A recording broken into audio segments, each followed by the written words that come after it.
অনুকূল আবহাওয়া, কম খরচ আর বাজার মূল্য দিন দিন বাড়ায় পিরোজপুরে বাড়ছে মাল্টা চাষ। আর মাল্টা চাষ বৃদ্ধিতে কাজ করছে কৃষি বিভাগ। জেলার গণ্ডি পেরিয়ে দেশের বিভিন্ন প্রান্তেও সম্প্রসারণ হচ্ছে পিরোজপুরের মাল্টার বাজার। গোলাম মোস্তফার তথ্য, চিত্রে বিস্তারিত। সবুজ পাতার ফাঁকে ফাঁকে ঝুলছে থোকা থোকা মাল্টা। বাইরের রং সবুজ হলেও স্বাদে মিষ্টি ও রসালো হওয়ায় পিরোজপুরের এই মাল্টা ইতিমধ্যে ক্রেতাদের আস্থা অর্জন করেছে।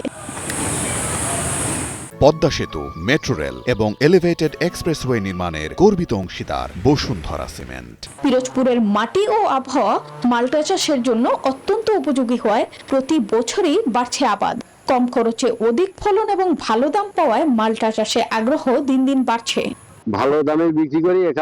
বাড়ি এক মালটা এগুলো আমার ফসলের খুব ভালো হয়েছে। পাইকারি দেওয়া হবে, খুচরা মূল্যে বিক্রি করা হবে।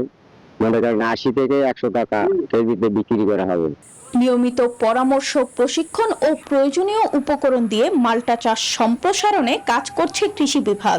আমাদের থেকে সরকারি কৃষি কর্মকর্তা সহ আমাদের সমস্ত কর্মকর্তা আমরা কৃষকদেরকে এই মালটা যাতে চাষ করে সেই পরামর্শ তাদেরকে দিয়ে যাচ্ছি।